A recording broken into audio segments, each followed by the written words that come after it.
We're here to talk about Heartless, our full discussion for Once Upon a Time podcast. Subscribe over at oncepodcast.com.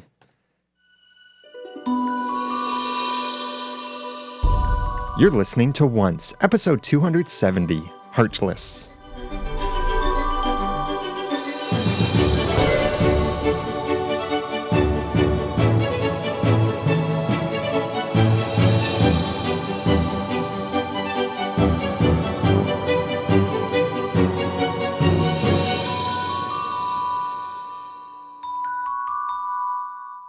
Welcome back to another episode of Once, the unofficial podcast for ABC's TV show, Once Upon a Time. I'm Daniel J. Lewis. I'm Jeremy Laughlin.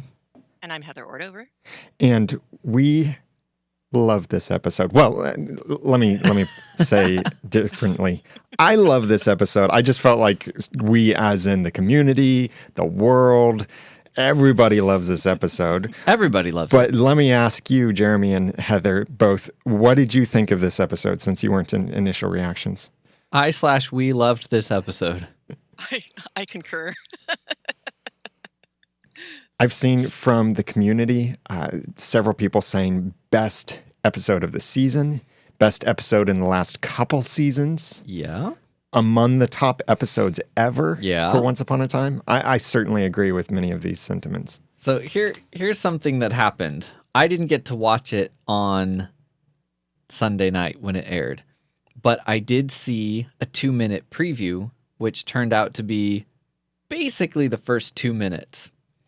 So the scene that will maybe not be starting out with, but the scene that started out the episode in the forest with the evil queen and Snow. And so I watched it then, and that got me excited. And then I kept not quite getting time to watch the episode, but I watched the beginning, so I watched it there. But when I sat down to watch it all the way through, I watched that part again. I watched the whole beginning again because it was just so good. It hasn't been quite to that level for me for a long time, where there was a scene that I just didn't mind seeing kind of over and over again because there were just so many little details and things that were so good. Absolutely. I felt that about more the end of this. I mean, the dialogue, throughout, excellent. The kicker at the end of the episode. So let's get into this to discuss this in depth. And before we do, if you want to comment and continue this discussion or share this episode out, get the screenshots, any of the links we mentioned, anything like that, then go to the show notes for this episode at oncepodcast.com/270. And please share this episode out with your friends as well. That's at oncepodcast.com/270. Let's start in the past with we get to see Snow White at some point in her running around trying to raise money to be able to leave. Heather, what did you think about Snow here? I thought it was the one and really the only false step in the writing, because I thought she's the princess. The chances of her not being noticed or recognized by someone in the nobility seemed like a mistake, that she's just not that dumb. And I understood why they needed to do it for moving the plot along, but that was my only place where I went, oh, really? But I forgave her for that. It was okay in the long run. Plus with the posters everywhere. Yeah. little giveaway. It's true. And I thought that guy would come up later. He was so dripping with villainy. Yeah. But no. And suspicion. Yes. Mm-hmm. Like, I'm pretty sure he knew exactly who she was. Mm-hmm. Yeah. Before she started talking. Yeah. Yeah, I got that too. Oh, what's the princess doing? Trying to sell me something. Hey, I know. I could get this really valuable thing for only 3 pieces. And then I can go tell all my friends, hey, guess who I got this from? And I cheated her. Because he looks like that kind of guy. Yeah. Meanwhile, on the other side of town, we get to meet Timmy and Lassie. I love that in your notes. I Jimmy's down a well. I don't know that we've ever met David's dog before. I mean, not met, but let me just say this differently. I don't know that we've ever heard about David's dog before. Certainly we've never met the dog or seen the dog. But had we even heard about the dog mentioned? I couldn't recall anywhere else. Probably not. I don't remember it. No. No. He has an interesting name, though. Yeah, we'll be. It Yeah. begs for puns. We'll be okay because we have will be. We'll be right back. We'll be. Yeah. We'll be finding sheep. It would be great if you saw Will Be right before each commercial break, because then it could be the Will Be. I like that. It telegraphs when you've got a chance to get up and get a drink of water. No, but I was out searching for documentation on all of the things, the little funky things that showed up in the episode. And this actually he has a reason for being named Wilby. What's that? The Shaggy Dog movie Nice. from the 70s, the Disney film. What? But that also made me wonder if he's going to get used as a Shaggy Dog, as in a Shaggy Dog story, where he winds up being kind of a MacGuffin at some point. I don't know. But it would be a good use. I could see that happening because, so if we see Wilby looking normal and well-groomed here and then Shaggy later, that would be consistent with David's timeline because he had a pretty normal haircut here, but we definitely saw him shaggier later. Mm-hmm. Well, okay, so the timeline thing, I think this timeline, we're not going to spend, don't worry, don't skip forward 15 minutes. We're not going to spend so much time on the timeline this time. That's what you think. But the timeline here is a lot easier. Remember what happened in season 4. Season 4, episode 2 was Whiteout. That's when we saw Anna was the one who taught David how to stand up for himself and how to try to use a sword against Bo Peep. Totally forgot about all that. That's when he had long hair. Because Bo Peep. Yeah.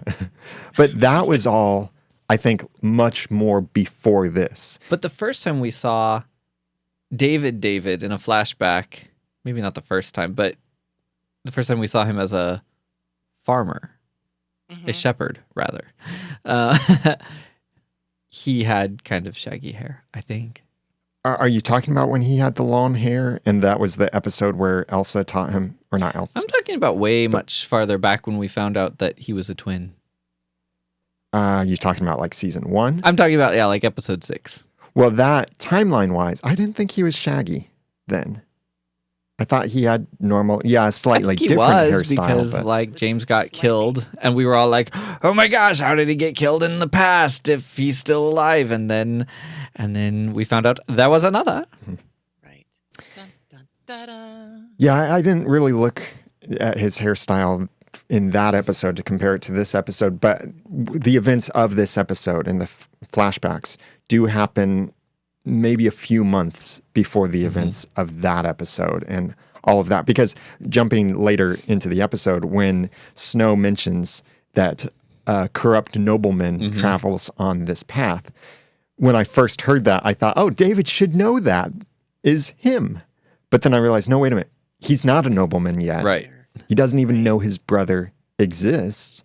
Right. But his brother, James, is that corrupt nobleman who travels on that path. Yes, thank you for putting that, because even though he was a shepherd this whole time, it was still sort of like, he's not corrupt. Yeah. Yeah, and I had just put it back with the guy who she had tried to sell the jewelry to, but I think you're right. I got that one wrong. But it was really neat to see Ruth again. Yes. Yes. I like her. She wins like Mother of the Year award, maybe. Maybe. Are they giving an Emmy for that now? They should. They're giving an Emma for that now. Oh. And we'll be right back. Will be. But then we see Blue Fairy is apparently helping Snow, which that seems a little bit new to the flashbacks. Seeing her is almost as rare as seeing David's mother at this point. Yeah. Yeah. Having Blue do a hatchet job, too. I was impressed with her axe throwing ability there. Yeah. I wasn't impressed with her dress full size and not glowing. No. Yeah. And then her She dress, looks real threatening. full size, and holding the Yes. big axe. Just does not look right. But very Nope. consistent with our fairy lore in this. I mean, remember the Battle of the Fairies? Yeah, that's true. Vicious little creatures. In a good way, I guess. In a good way. And one of the vicious creatures that we get to meet in this same scene is the woodcutter, who is known for hunting down werewolves. He's vicious in a bad way. He is vicious in a bad way. Did I not say like in a that good man. way? No, No, Okay. no, we're just you just said clarifying. vicious. Yeah. He's the really bad kind of vicious, not the okay kind. I couldn't believe that David's sense of stranger danger wasn't a little bit more pronounced. What with him being a shepherd, you kind of know when there's something dangerous around your flock. Yeah. And then he took a drink and it's what? And he David? hadn't even been Storybrooke David yet. Well- It's true. Well, this woodcutter too, I want to dig more into his past. He's Because interesting. yeah, this first of all, most people when they think woodcutter, they're probably thinking of Little Red Riding Hood. And sure enough, in the French version of Little Red Riding Hood, the hero of the story is called a woodcutter, and he's the one who came and cut open the wolf and rescued With a Granny. hatchet. Yeah. And we got the And reference didn't to get werewolves. Granny and didn't get Red, even though he opened up the wolf with a hatchet. So you know he's good. Yeah, oh, yeah. Now, in the traditional German version or in the Grimm versions of the same fairy tale, he is not a woodcutter. He's a hunter in those versions. But most of us, it seems, tend to know the woodcutter versions or the French version. The other thing I thought of, though, a connection here is here they say he's known for hunting down werewolves. Mm-hmm. Well, maybe Snow recognized him because of that, because Snow at this point has already been a friend to Red and Yeah. seen Red's abilities and known Red is basically a werewolf. So she's not just a princess without a kingdom. Yeah. She's also a friend of werewolves who eat their boyfriends. Hashtag. I wondered if that was where we were in their in her personal timeline, because that made sense. And I thought the well, I suppose we aren't there yet, but the inside of his little wagon there spoke volumes to his character. Like I thought that was seriously creepy. Yeah, he's definitely creepy. Yeah. Yeah. It's like a white unmarked van, but back then.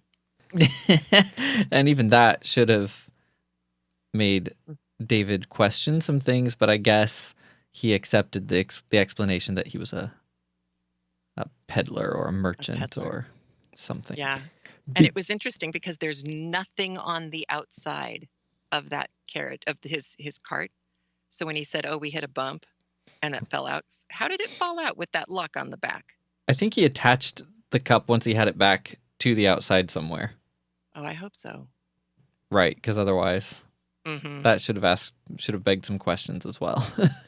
David should have known better. Between this scene and the next scene in the flashbacks with David and Lassie packing up, we learn about Lawnborn is where both Snow and David want to go. Lawnborn was also referenced back in season 1.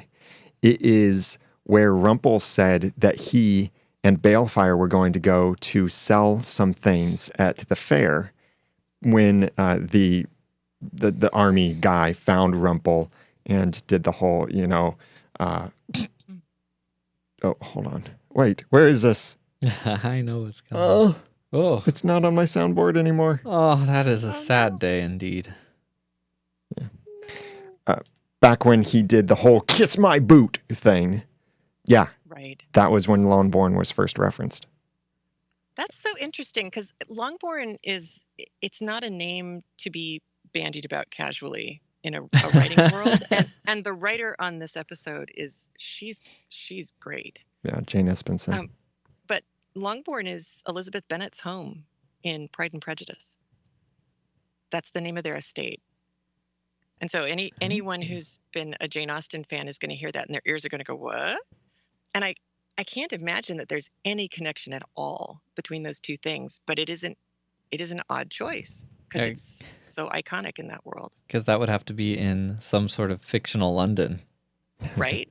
Yeah, I mean it is out in the countryside, so it fits, visually, but Mhm. that's just Well, it could be I don't know. some little thing, the fact that there's Jane Espenson and Jane Austen.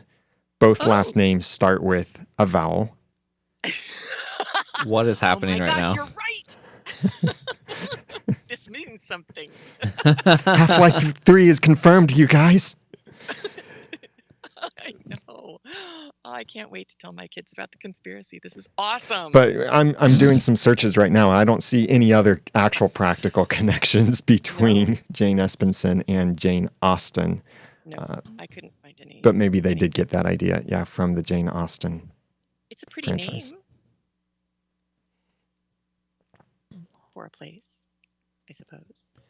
Yeah, like don't name your kid Longbourn, Thank you. Yes, but exactly. it is a pretty name for a place. It is a pretty name for a place. While David is out, and then Lassie comes and says Timmy fell down the well, we get to meet the woodcutter from David's perspective. And boy, he has such a great personality, doesn't he? And he's so good with pets, too. He's probably great with kids. Make a And great wolves. babysitter. Yeah, and wolves. And by great, the whole time I thought he was going to kill David and take his fine animal. I Yeah. thought he was going to kill the animal at one point. Yeah. It made me very nervous. Yeah, I thought that as well from when we first met the dog. I thought, oh no, Hmm. man's best friend's going to die. Because we don't know anything about this dog later on. Yep. Yep. Yep. It made me very nervous. But hey, maybe he's in a forgotten kennel that's underneath the animal clinic in Storybrooke that nobody knows about. And he's just down there and they can find him. When Blue Fairy is talking to Snow and trying to convince her to go back home instead of running away, Blue Fairy said, home is where your family is. Now, it's interesting because Snow actually said, or Mary Margaret back then, said that same thing to David back in the episode Tiny. Home is where your family is. Snow got that then from Blue Fairy. I liked Snow's, even though it's not accurate, I liked Snow's expression of where her mind was in regards to love at that point. About love not holding its value. Yes. I thought that was a nice moment, since we're so used to seeing different variations on Snow White being kind of syrupy, although she never has been, I don't think, in Once Upon a Time. But it was nice to get that. Oh, this is a 22-year-old girl who is freshly broken up with somebody in college and is having I hate men parties in her room, and here now you guys can all see what that looks like, minus liquor. But yeah, I was really surprised to hear that come out of her mouth, and I did kind of do a double take. And without having taken a forgetting potion. Yeah. It's true. Well, they did give us a big hint to who the woodcutter was right here when Blue Fairy said danger can look harmless at first. I mean, after all, the woodcutter looked harmless at first. Mm-hmm. His cart looked harmless. Wait, no, it didn't. It looked harmless on the outside. It looked kind of harmless on the outside. It looked a little unmarked white van. Wilby looked harmless, but I'll bet he killed David's father. That's where this is going, you guys. Crackpot theory of the night.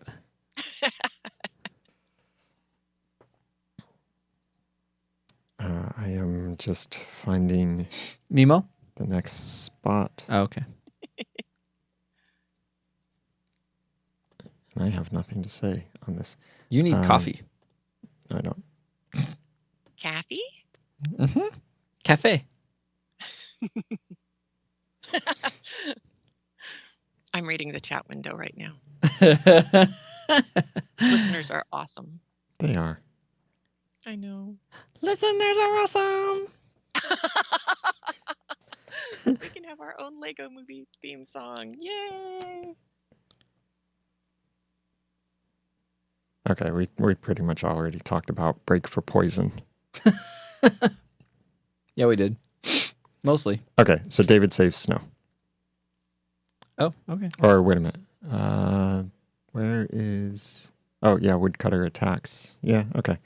Yeah, but Snow spat in his eye. It was great. Well, you can reference that here when I say this. Okay. So with the help of the Shaggy DA, Huh? the woodcutter does find Snow. No, the DA is David's father, not his dog. Whoa. That's true, because King George was the DA in Storybrooke. His stepfather, or his His evil stepfather. his twin stepfather. Evil step just ties together. Evil stepsister, evil stepfather, evil stepbrother, evil stepmother, evil step whatever in a Poor fairy steps. tale. Yeah.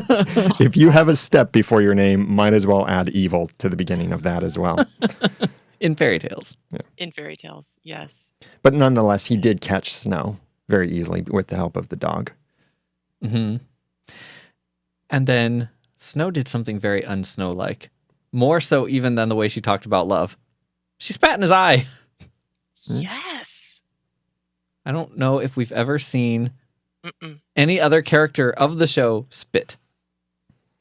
We might have. But I would not have voted Snow most likely to spit in someone's eye.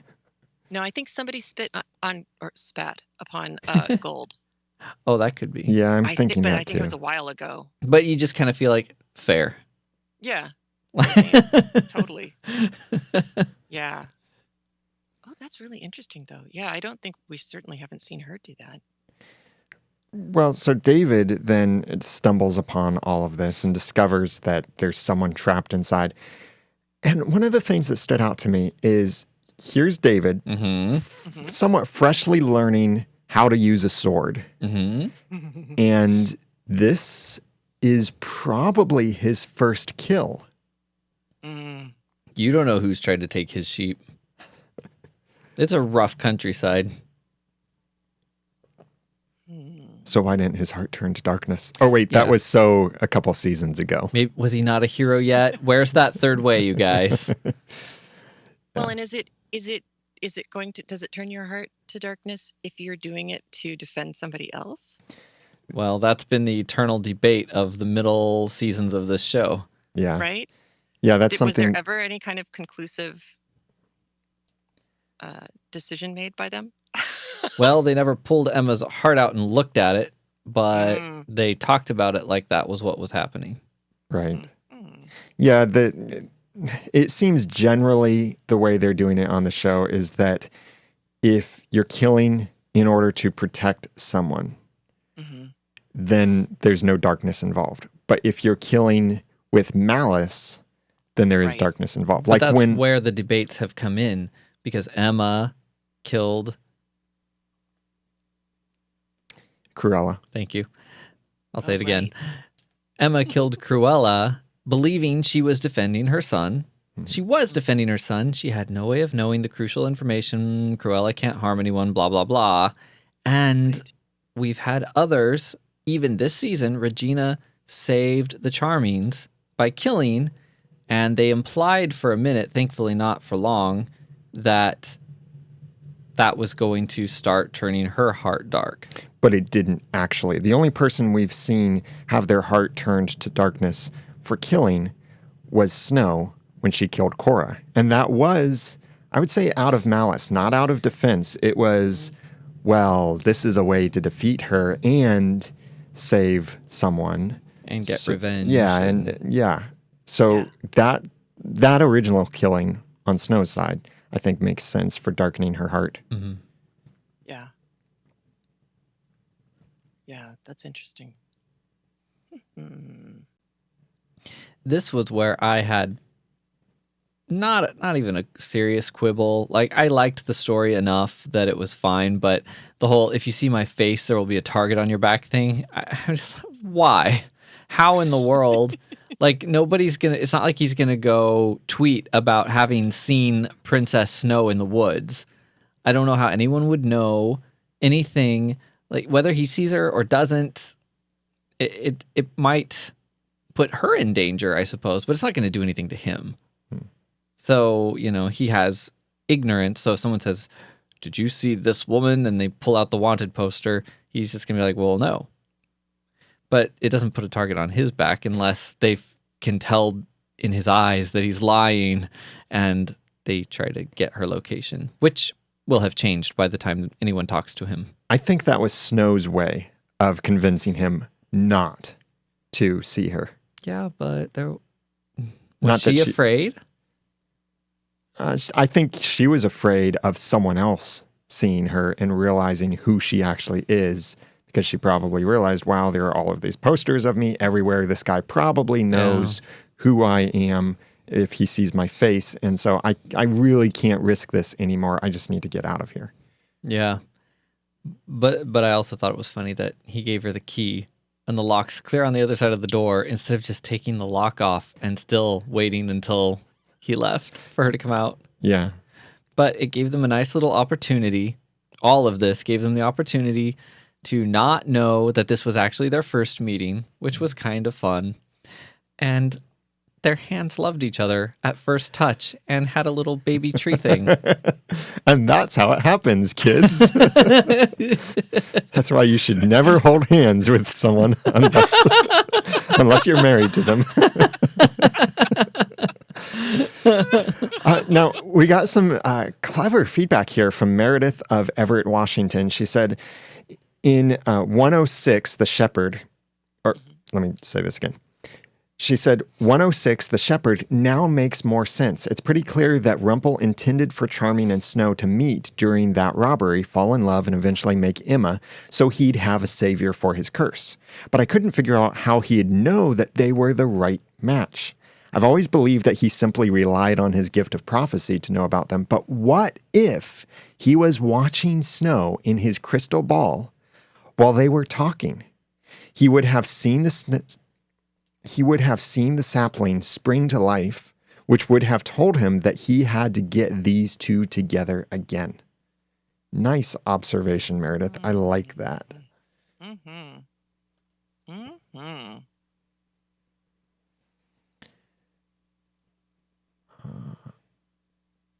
And that is the end of the past, actually. So I'm going to transition from there. The end of the past is now.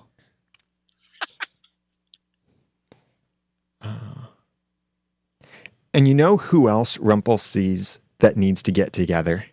It's us and our heroes. And we have gotten together, and this podcast is the true love that results from that. Just please don't think about that too hard. Really? Is that what you're going with?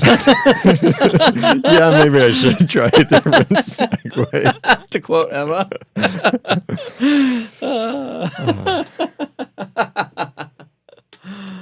How about Let me put it this way. okay.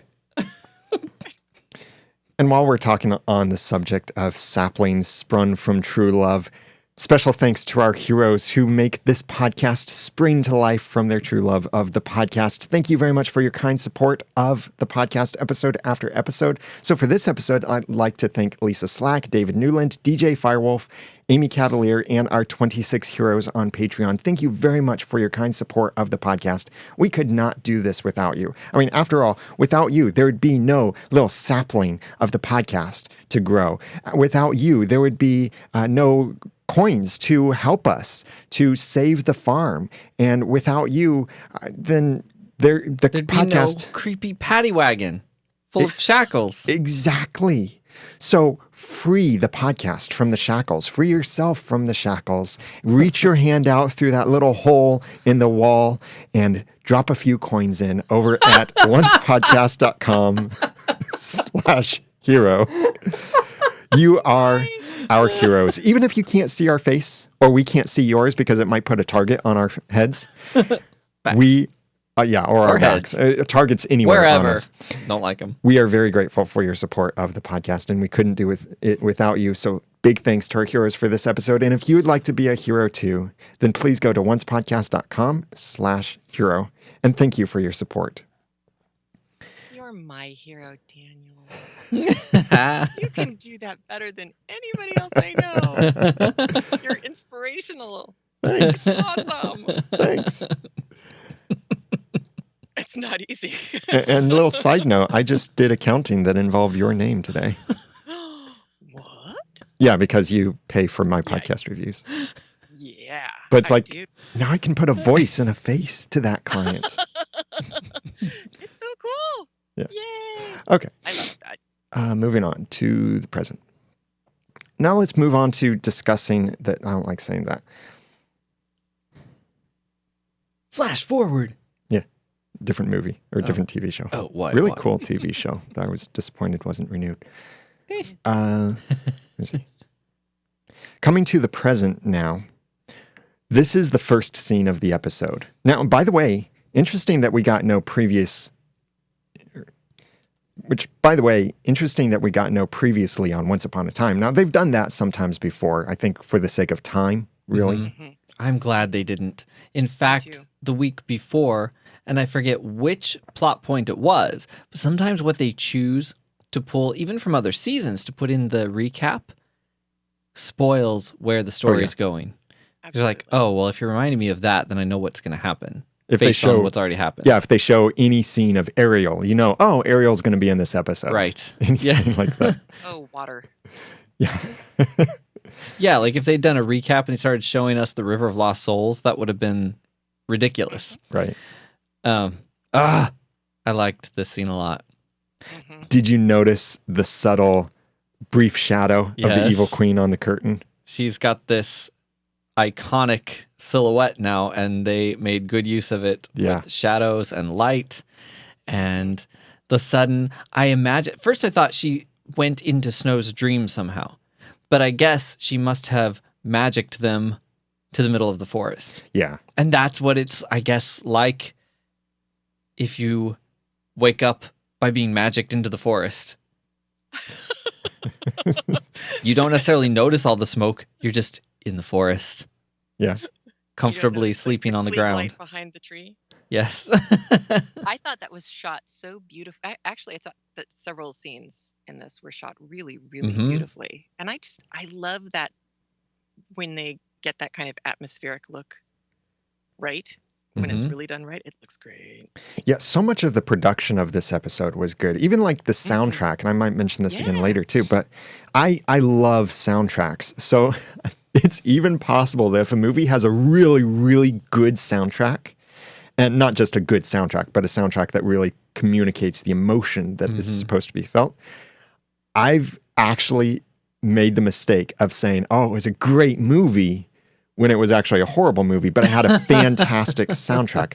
Dragon Wars.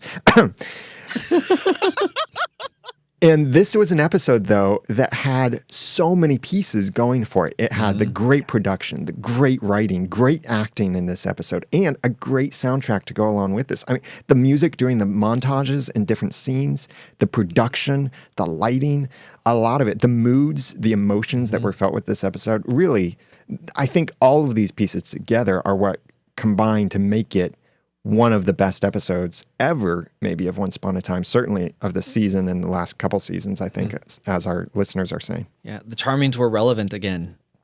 Like in a real way, not as supporting characters and not like finding bums on the beach. Like it was, which is kind of not exactly what happened, but that's all that I think of when they're off. They go on these adventures and it's just like their date nights get ruined and stuff like that. But this was real and it was really, truly about them. And it mattered and it was great. And so many tiebacks to the pilot episode from the first season. Like even in this first scene, when the evil queen is saying you have 12 hours to figure out whatever this something terrible that's coming. Remember back in the pilot episode when the curse was coming, Emma asked, "Where are we going?" And Regina said, "Someplace horrible." I know it's not exactly a tie-in, but it does remind me a lot of that because here is evil queen with some kind of major threat. And look back at season 1, it was evil queen with the major threat pending. Someplace horrible, something terrible. Well, even when she said that, they were on the way, but even the waiting for the curse and not even saying what she was doing, just showing up at the wedding saying, you get today, and then I'm going to start destroying all your happiness. Yeah. And the suspense is kind of her thing, even if she doesn't really have a plan. But in this case, she did. And yes, it's good. It was where we've believed the show could be, I Do think, in you a lot of think she ways. had a complete plan? That the plan that we see all the way at the end is the plan that she actually started with? I don't think so. I think at this moment in the episode, Evil Queen was simply thinking, I want to crush their hearts. Yeah. Oh, you think so? Yeah. I thought so too. Because there is a moment Mm-hmm. in that scene at the cemetery when you can see the Evil Queen in the background. She's wringing her hands, getting ready to pull the hearts out. But at the same time, she has this look of disappointment on her face. And then they cut to the camera closer to her, and it looks like she has some moment of, I know what I'll do instead. And I think that's when she decided to do the sleeping curse. Yeah. And doesn't she have a line, something along the lines of, it's too easy, or it would be too, not painless, but I don't, killing you would go easy on you. You need to suffer. Yeah, something like that. There And was something in there. I can't remember what it was. what is she really if she's not getting her revenge? So getting it in an ongoing basis, just like Regina with the Dark Curse. Yeah. That's kind of her thing too. Because once, if she just kills her or kills them, She's it's done. over. Yeah. She got nothing left to do. We even saw that in the episode Welcome to Storybrooke, one of the other best episodes of Once Upon a Time. I think that was one of my favorites. Yeah. But in that episode, we got to see Regina seeing the curse affect everyone day after day after day. And the first day she was like, oh, this is wonderful. I could get used to this. And then she does. And she doesn't like it all that much. And that's when she decided, I need someone to fill this hole in my life, this void in my heart that can never be filled, at least not this season. See, Maleficent, when she said that, wasn't actually thinking of multiple seasons. Or a redemption arc. Arc schmark. Oh, I like that. And you know what's funny? As we've talked about the taking of Snow's heart, I had totally forgotten that David had half of it until she said it. And that's another one of those things that I love. They're playing on the mythology that they've already created. They're being perhaps even more aware of their own mythology than I am, which is always nice as a viewer. It's like Jane Espenson, the writer for this episode and several of the other favorite episodes in the past. It's like she's a master fighter. A master fighter knows the weakness of their opponent and exploits it. Now, what Jane does with the story is she knows important elements or certain pivotal things about the overall mythology of the show, and she knows how to exploit them, like she did with this. I'm sure when they did the heart split thing a couple seasons ago, they had nothing like this in mind. And even back then, I remember our saying, oh, come on, really? People can split their heart. And then we saw in the last season, Emma was like, oh, I'll split my heart and give half to Hook. And so that way he can come back with us. Yeah, some eye-rolling moments there. But I'm so glad that didn't work. I'm still happy. Yeah. But here, it's like Jane realized, guys, we've got solid gold right here that we can use for this incredible story and incredible crisis that we can put people in order to make for an amazing story. Yeah. It's nice when you can see them take that kind of Easter egg that they left for themselves and really make it work. Yeah. It's a nice writing moment when that happens. And speaking of nice moments, Zelina is having a nice motherly moment with baby Robin there. She was all normal. Yeah, and really minding her own business completely. There, like, you look at her and there's nothing wicked about what's happening there. Nope.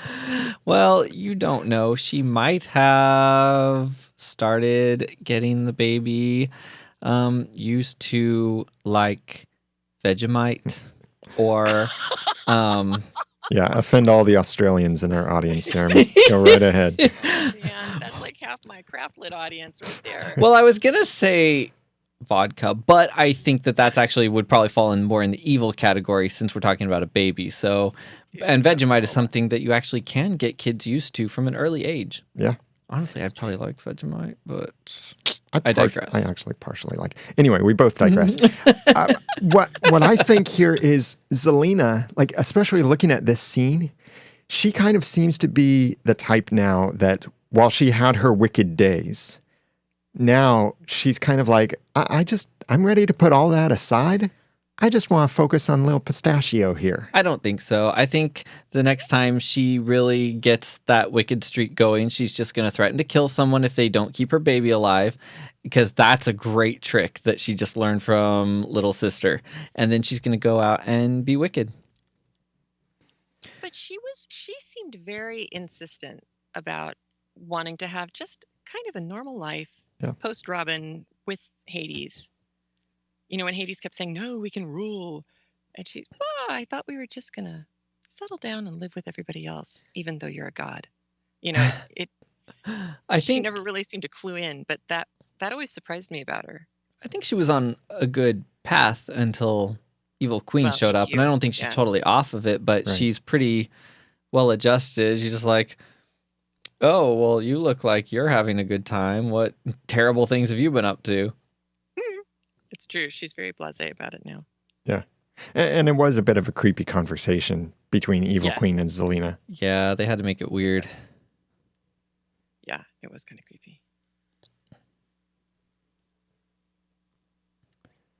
Back at Granny's, this time we're outside Granny's instead of inside, discussing the juice of lost souls, or would that be extract of lost souls? I don't think it's either of those things. I think it's water from the river of lost souls. It's insta-death. Well, rum wouldn't do that, apparently. Har, har, hook. My favorite line. So the last time we saw the water used, it turned the person completely into water. Of course, she was already dead. Maybe things work differently in the real world. She didn't have any leaves to lose. That's true. Yeah, and the same thing happened as well to Pan. When Hook put the heart that had the River of Lost Souls into Pan in the underworld. Somehow I forgot that whole thing too. I totally forgot that that's how he did it. Yeah.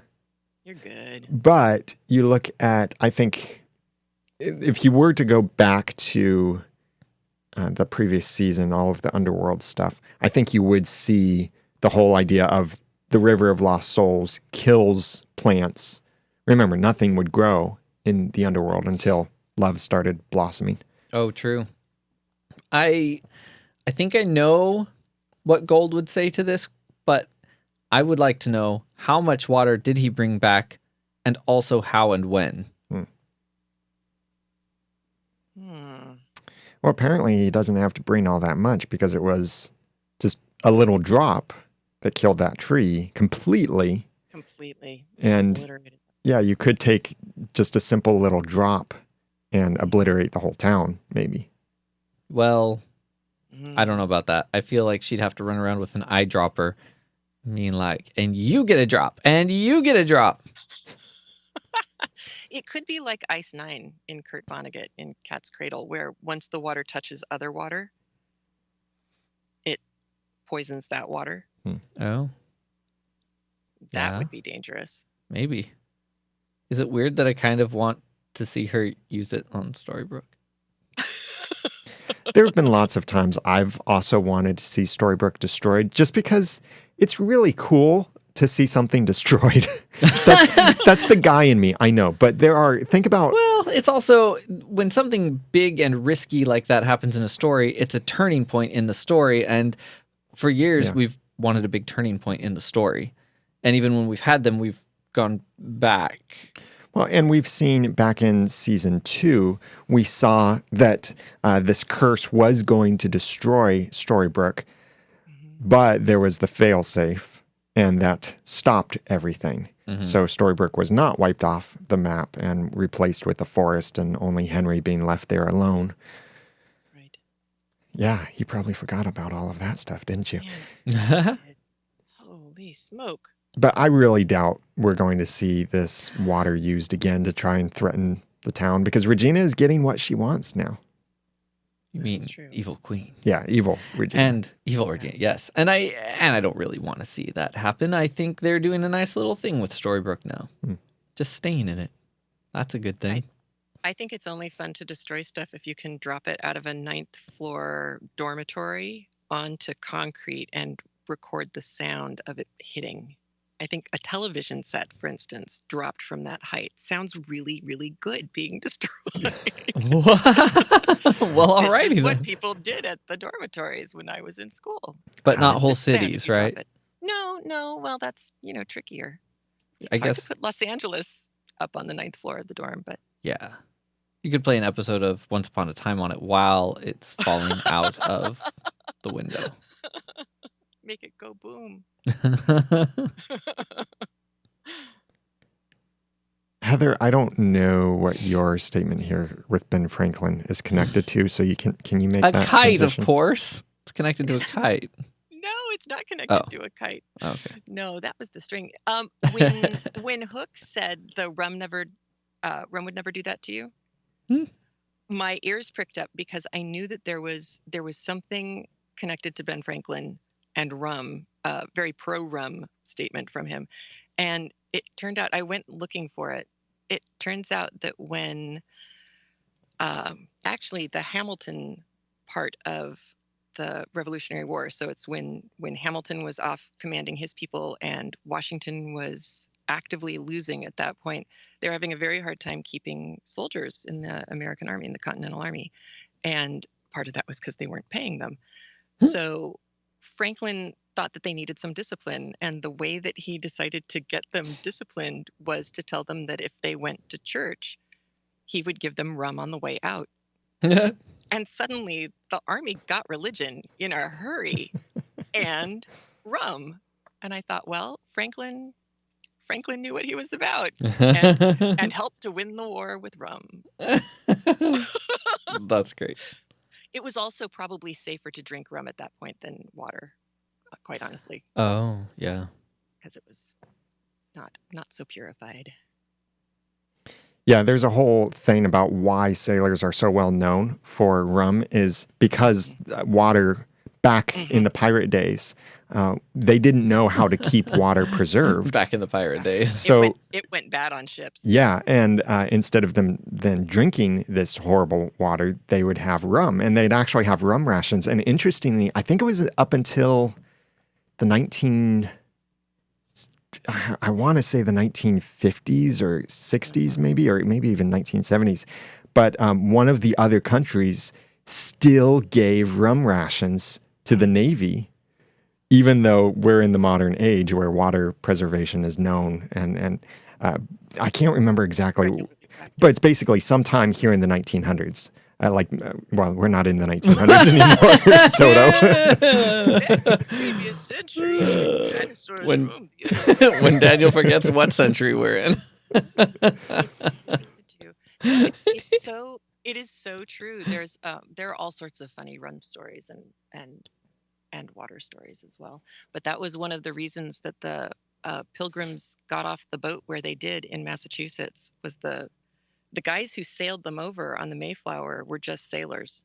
They weren't Puritans themselves, and so they didn't really get along very well. And they got blown off course. It was hurricane season. They got blown off course. They were heading for Jamestown. They wind up in Massachusetts in the winter, and they're trying to find a place to land their little rowboat, and they can't find one. And the guys who sailed them over are really not happy with all of this, and then they cut off their rum ration. And that was when William Bradford said, "This rock here looks really good." And there's Plymouth Rock. When the rum runs out, you may as well get off the boat. Why is the rum always gone? And speaking of getting off the boat, Snow has gotten off the boat of hope. At least it seems. So good. Which, when we see Snow and Charming walking there and talking, that moment, recognize here, Snow is kind of the icon of hope. The whole theme of Once Upon a Time is hope.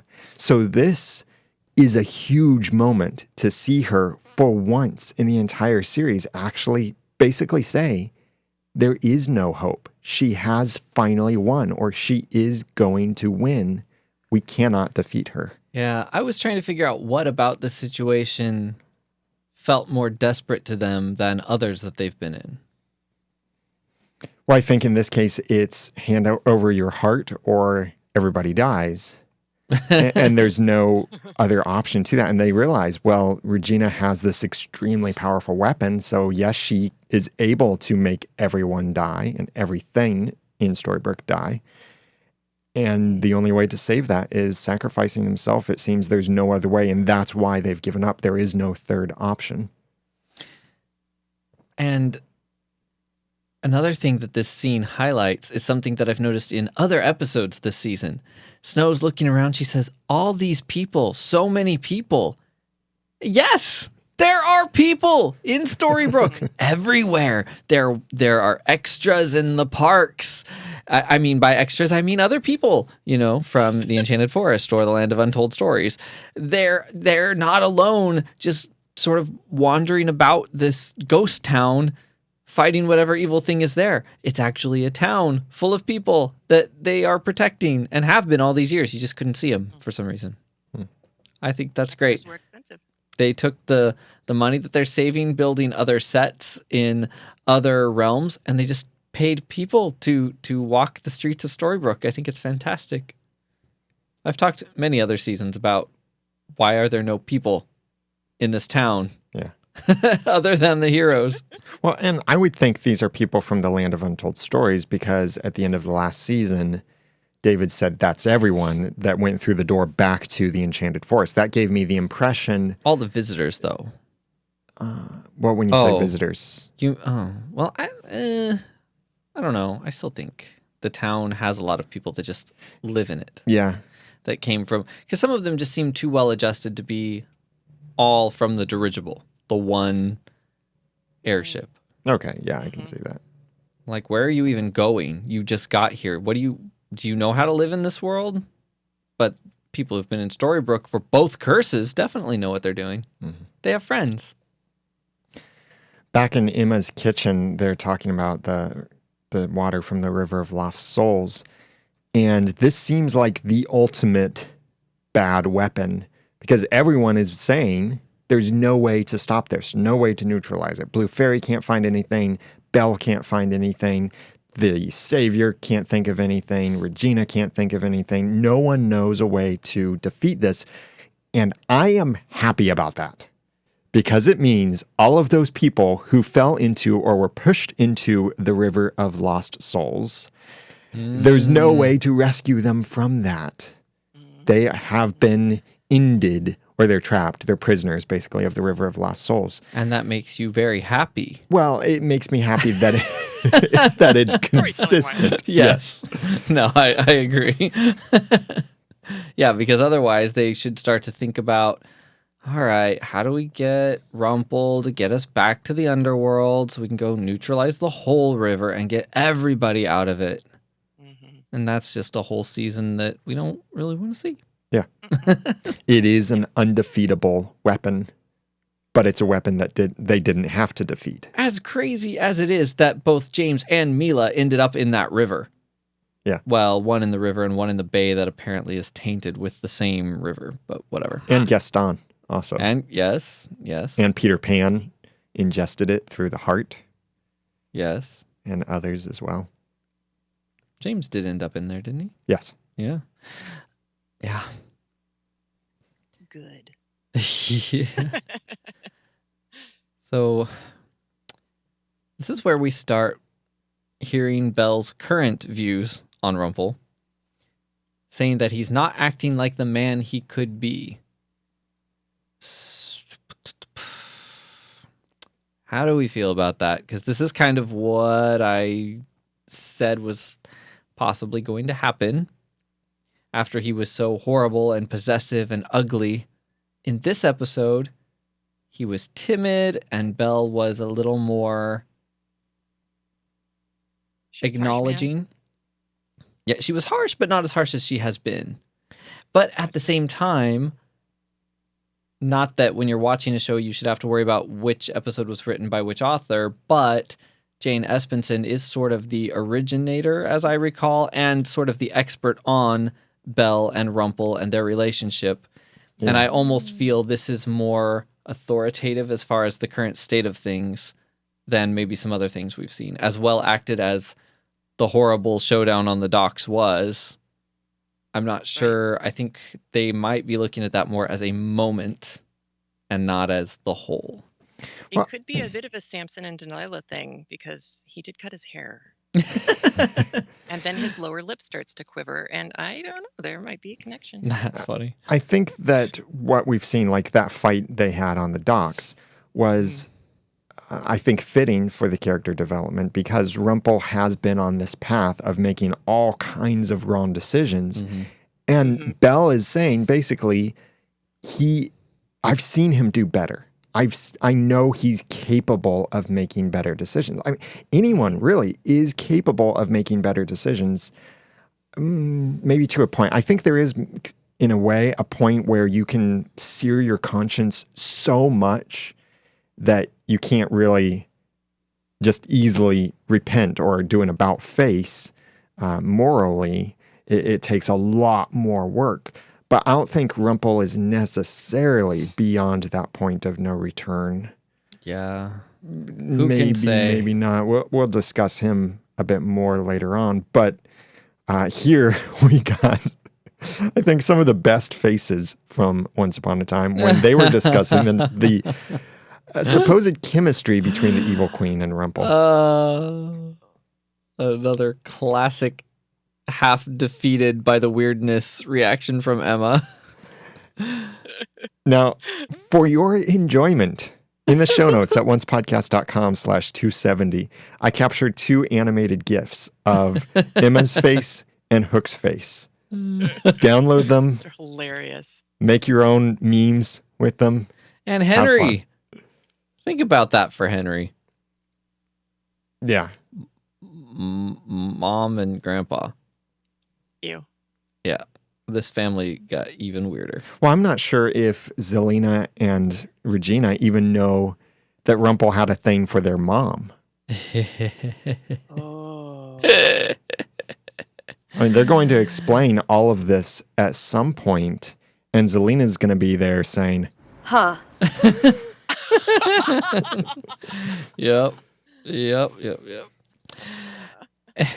The other thing about this scene, as they started talking about the magical sapling, which all the stuff aside, as Blue Fairy's explaining this, it's almost like there's still a very active fairy community doing fairy things, always making preparations, never quite on the front lines, except that one time when they attacked a castle.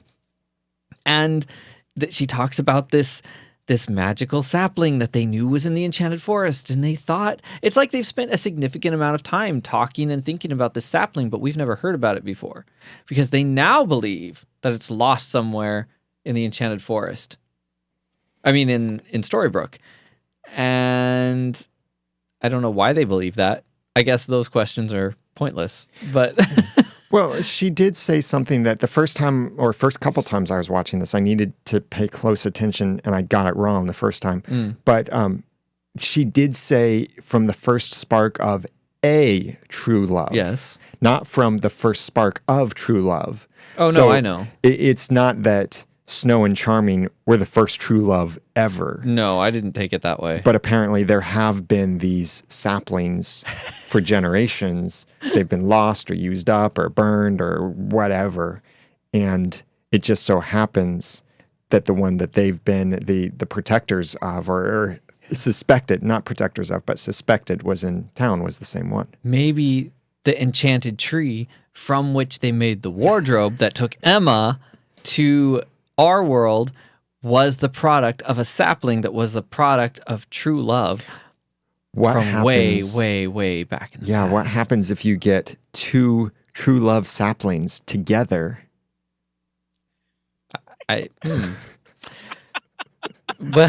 Well, But aside from all the sudden knowledge that Blue had of this sapling, I would love, and maybe I should send a tweet to Jane Espenson and ask, what was your discussion in the writer's room or your thought process around the word sapling?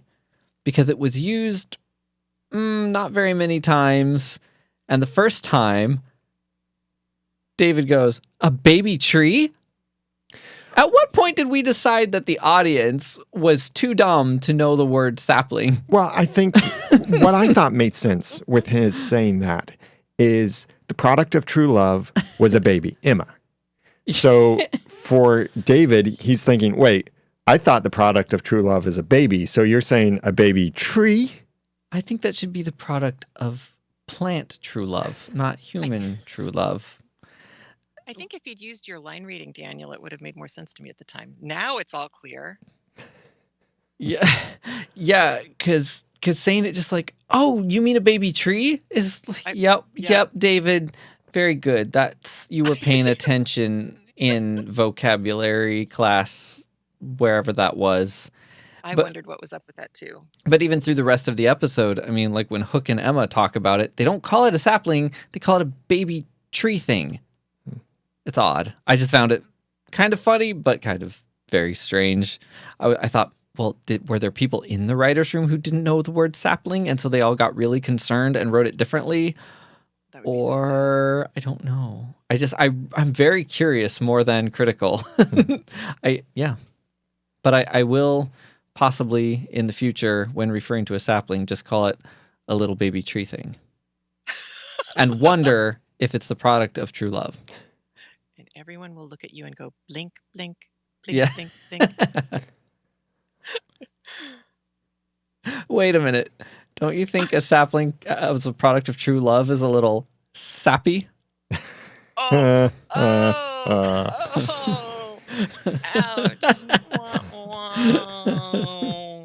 Let's talk about crows.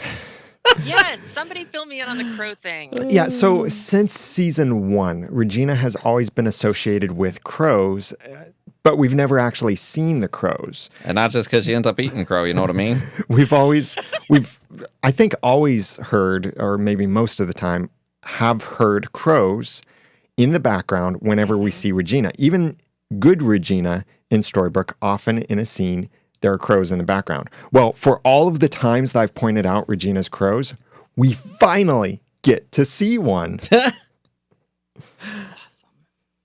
Took him a while. Yeah. But with Taco Tuesday going on inside of Gold's shop, I had to wonder, when we were doing the initial reactions, I mentioned that I wasn't really sure Gold was into this, or was Regina like throwing herself on him. Evil Queen, that is. Not actual Regina. But rewatching this, well, it's obvious Gold is into it. Evil Queen, I keep wanting to say Regina.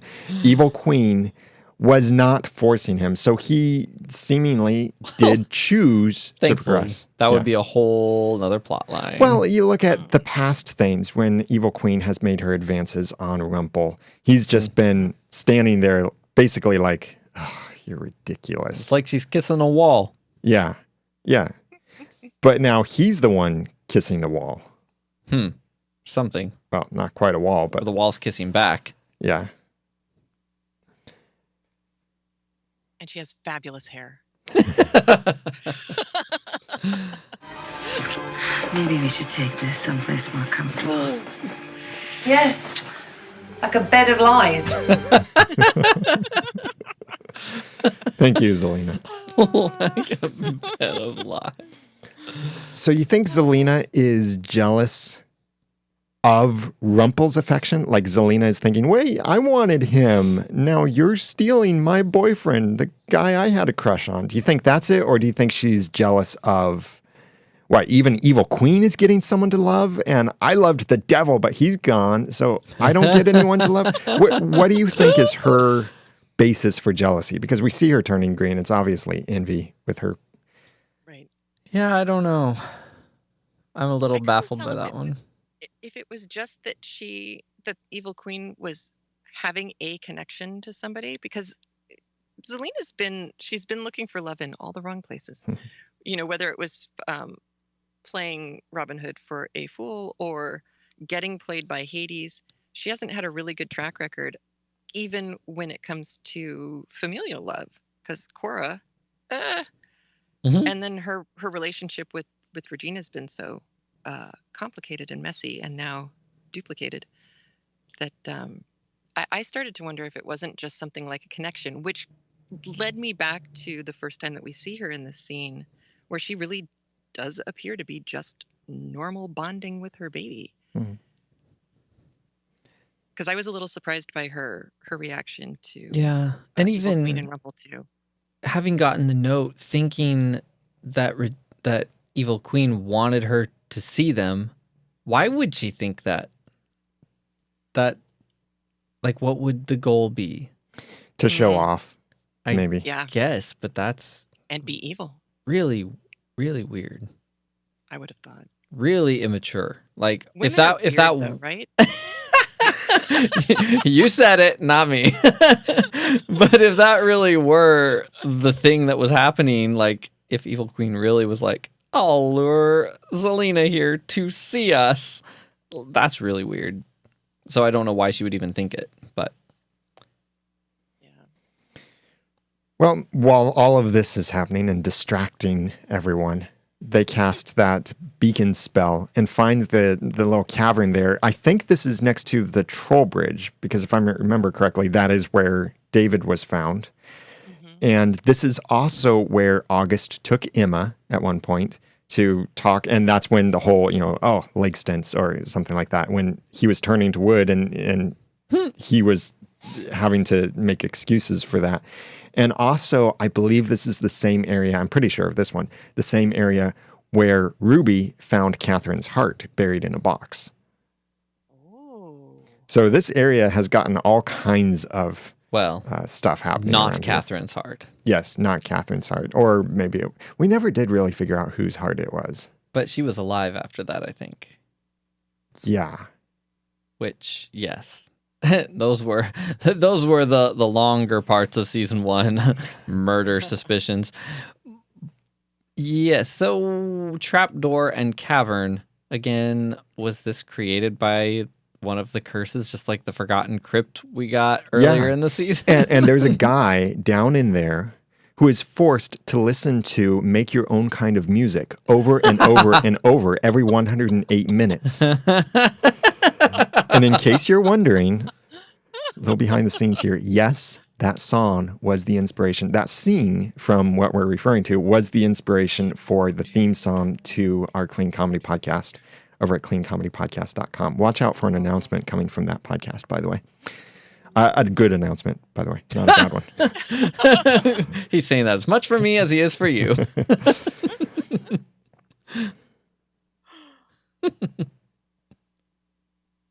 You have one other thing to say here, Jeremy. Did you want to say it? Do? Oh, yes. This is probably where I more noticed Snow losing hope. Charming says, "You think it's a sign that they were led to this place where she rescued him?" And she says, "I don't know what to believe anymore." But she knew it was good to be on an adventure with him again, which there again, they've tried that a few times, but this finally felt like it. They were also very smart to magic there, I have to say. Yeah. And who knew that spot was like out across the bay that we see all the time? I thought that was just like the ocean. I didn't know. Yeah, I thought that area, the bridge and everything was farther away. Or like on the other side of town, outside town, but far, like the other direction. Yeah. So while Regina is going all smoke monster and taking them down there, we see Hook have this precious moment, I think, with Emma. Yes. And I mentioned this in the initial. I don't need to say that.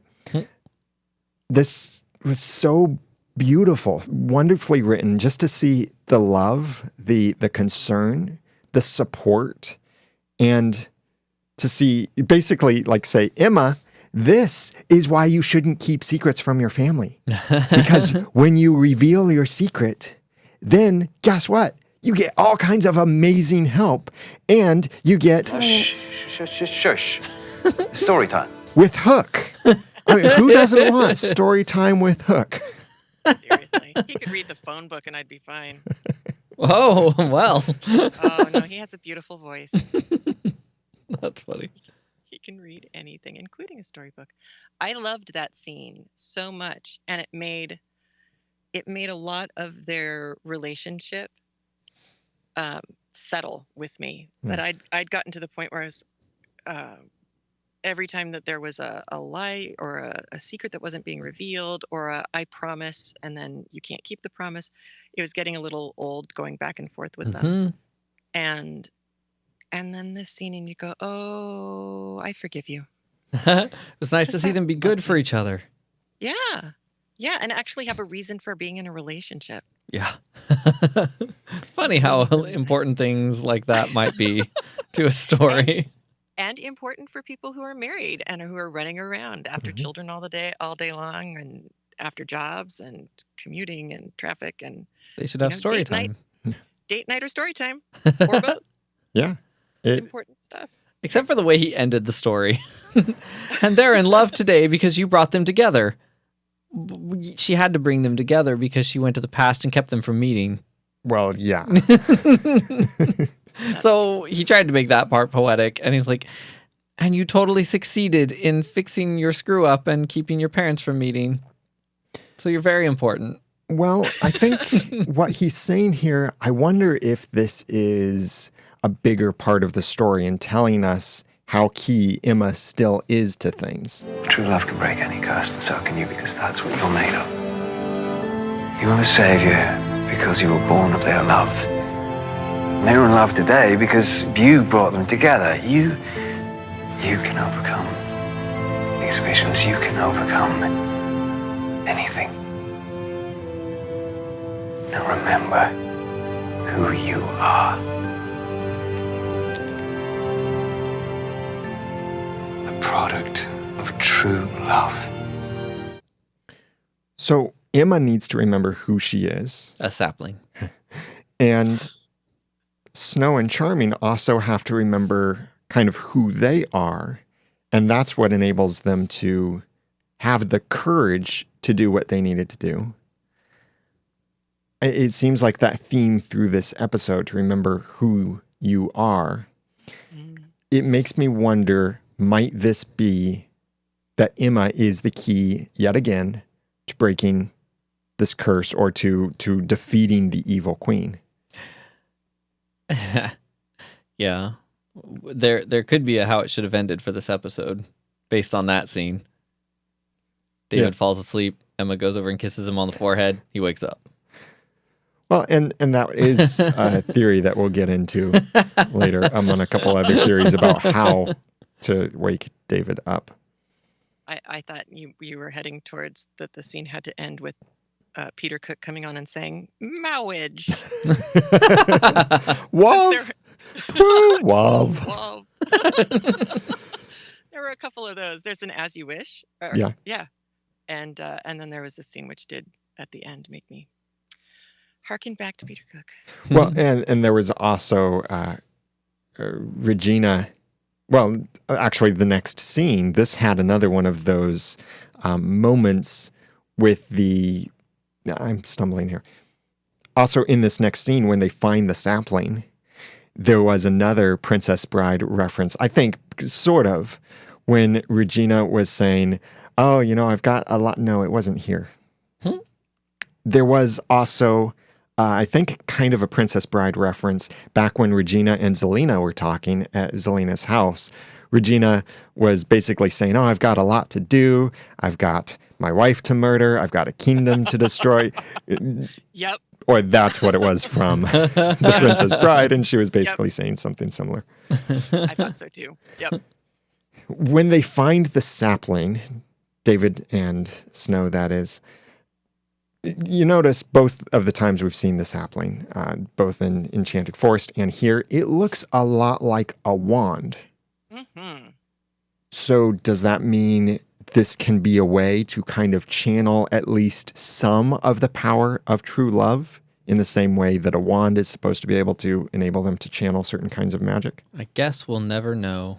Until it's turned into powder. Right. Yes. Because it's Yeah. broken and turned into dust. But magic never is destroyed. Magic can only change forms, remember?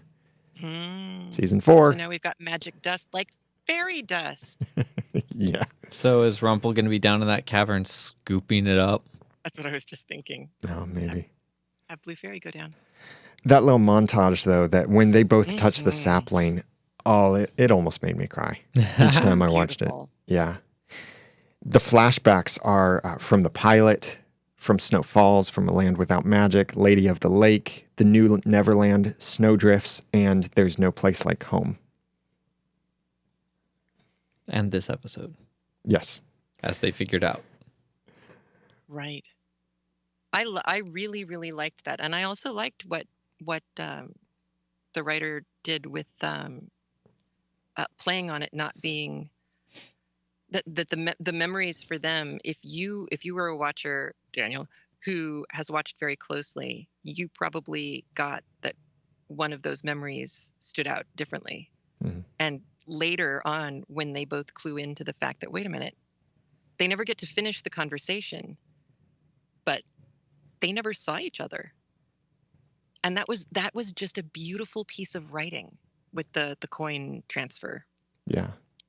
And it did stand out in the montage, but not hugely. It wasn't like they put spotlights on it. It was really nicely done. And if you think about that moment, she saved his mother's farm, Mm-hmm. and he showed her how to survive. He helped her see her resourcefulness so that she didn't leave the enchanted forest and her kingdom. Yeah, and I think that's what then turned her to become Bandit Snow. Yeah. That she had this knowledge from, I think she learned a lot of skills from Red and from some others, but she didn't really put it together and put it into action until now. And I think Bandit Snow is my favorite snow. And I'm going to retract my statement earlier about Snow walking up to the nobleman and saying, "Hey, would you like to buy some jewelry?" As being kind of lame, because if that was, say, her first week of being out on her own and not knowing what she was doing, then that was absolutely in character. Mm-hmm. She couldn't go any further than that until she learned from David that she could do it. When Regina came, she said, read a book, pick a flower, rage against the dying of the light. Just do it quickly. A little Dylan Thomas for everybody. Yeah. Yes, it was lovely. And I actually I'll put it in the chat window so anybody can. Yeah, we'll have a link to poets.org where they have the copy of this poem over there. We can't put it in the show notes, but I mean, we can't put the full poem in the show notes because it is actually still copyrighted. But we do have a link to it in the show notes at onespodcast.com/270. The poem reads, "Do not go gentle into that good night. We will not go silently into the night." Okay, wrong movie. Sorry. Very wrong. Old age shall burn and rave at close of day. Rage against the dying of the light. Though wise men at their end know dark is right, because their words had forked no lightning, they do not go gentle into that good night. Good men the last wave by, crying how bright their frail deeds might have danced in a green bay. Rage against the dying of the light. Wild men who caught and sang the sun in flight and learn too late they grieved it on its way. Do not go gentle into that good night. Grave men near death who see with blinding sight, blind eyes could blaze like meteors and be gay. Rage against the dying of the light. And you, my father, there on the sad height, curse, bless me now with your fierce tears, I pray. Do not go gentle into that good night. Rage against the dying of the light. But do it quickly. Well said. So with the... No.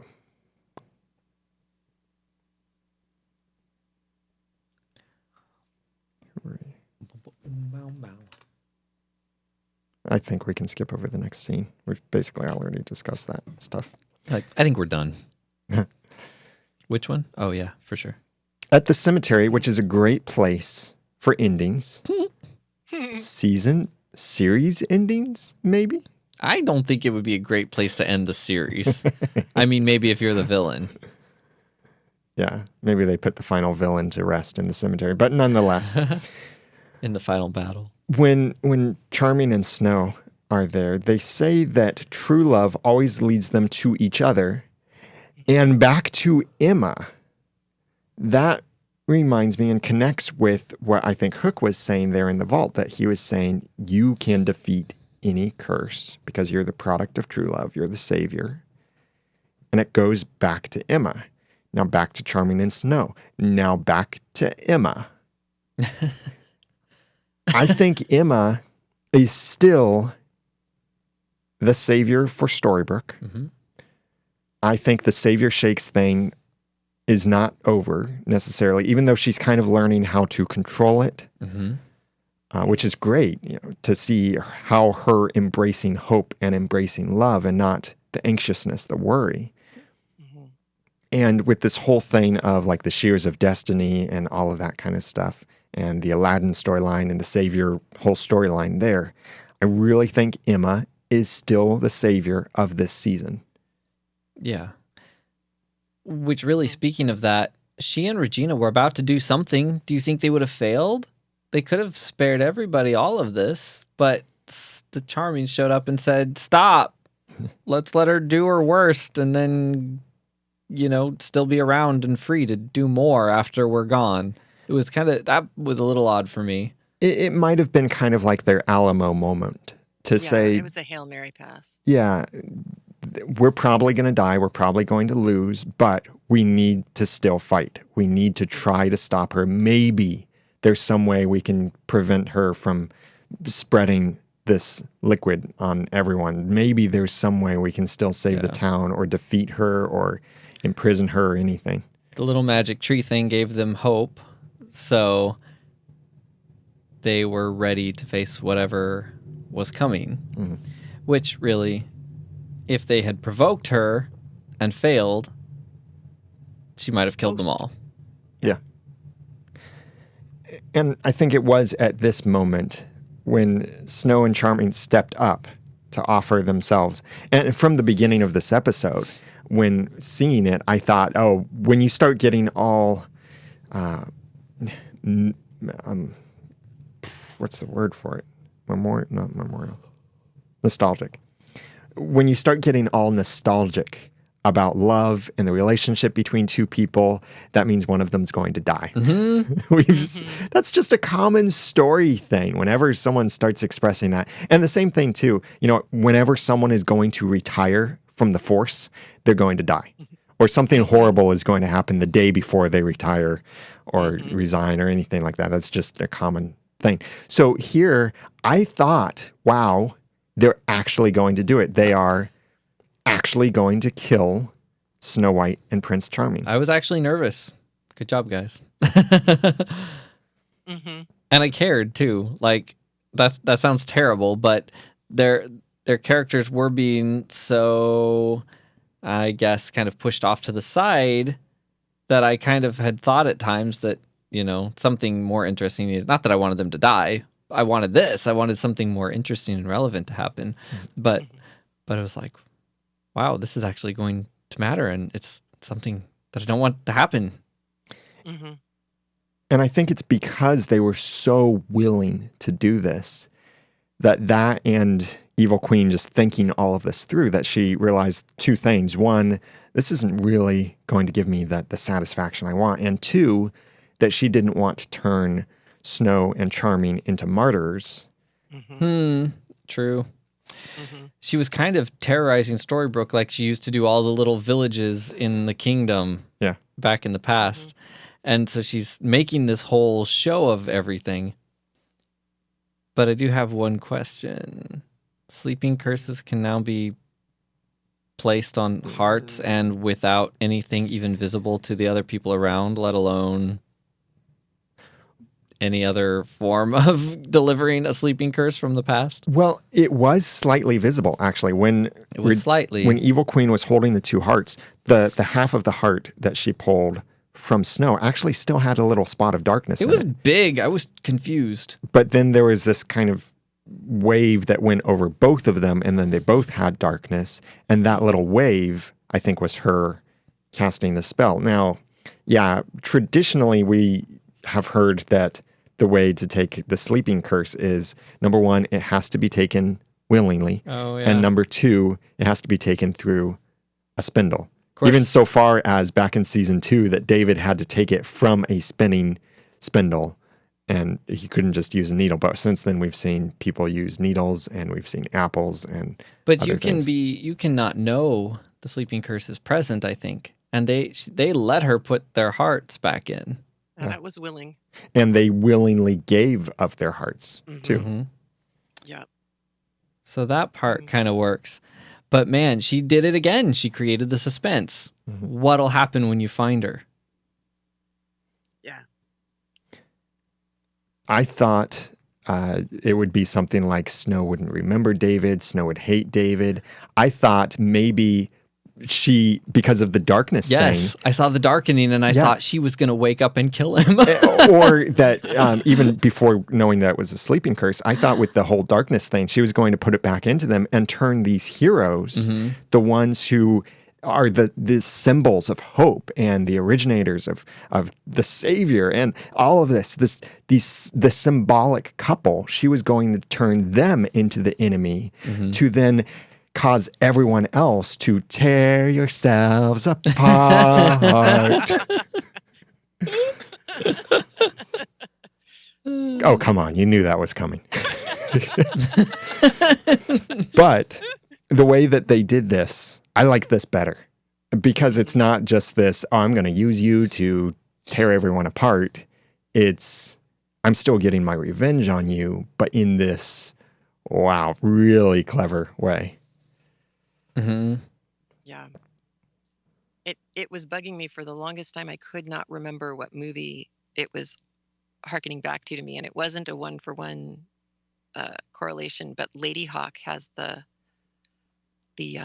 when one is awake, the other one is in their other state. In Hawk or Yeah, Meredith from Everett, Washington also said that she was thinking of the movie Lady Hawk.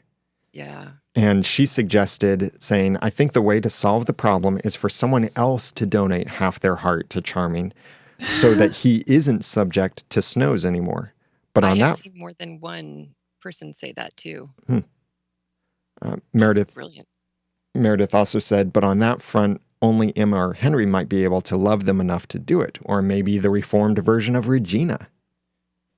Ooh. Yeah. Oh. It That would be interesting. It has to be done in a way that's not mechanical. So it would have to mean something to the relationships and to the development of the relationships. Because if it was just somebody, hey, yeah, let's rip out that half a heart, let's split this heart and put the half in him, and then take her heart out and put it back together. It just becomes like Have this my weird, kidney. like musical hearts, and then they're like, there. We rejiggered everybody's hearts, and now there can be wakefulness among them all. Well, and at least it wasn't like musical worlds either, where, and I thought this would maybe be a setup for the story arc of this season, would be that we suddenly play like roulette with all of the magical worlds with Charming looking for Snow across all of these Yes. worlds. Where is Snow? All of this stuff. Is Snow in the box? Is she in Pandora's box? Is she under a rock? Is she under a tree? Is she eating green eggs and ham? What is Snow doing? Where is she? But no, this new thing, which amazing storyline, amazing concept.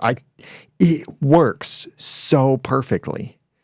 And even just the way that when Charming found Snow and the kiss and the sequence of the production there and the music and everything with the True Love music in the background and the way that Mark Isham composed that a little bit differently here and just so good. Yeah, now Regina could have magicked them everywhere that they needed to look, and they could have found her much more quickly. However, the Ford is pretty much David's new horse. Yeah. And so he was charging across the countryside just like he did in the pilot, looking for her. And then he stops and he runs through the forest. Yeah. Yeah. But having that sort of iconic moment twisted, I thought she was just not going to wake up or something bad was going to happen, which I guess it did. The only thing about it for me is that it feels like they've been more separated in the past. Because they'll be awake in shifts, but they can be pen pals. And then But they can can't have take adventures together. They can't have adventures together, but I think that they have enough hope to know that they'll break the curse. They even kind of said, like, as long as the curse is in effect, you can't both be awake at the same time.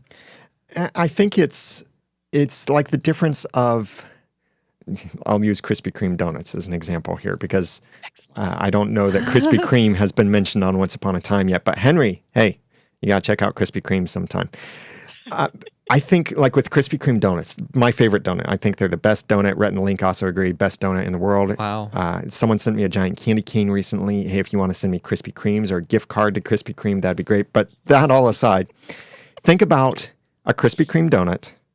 Maybe your mouth is already watering. Now imagine one in the room with you.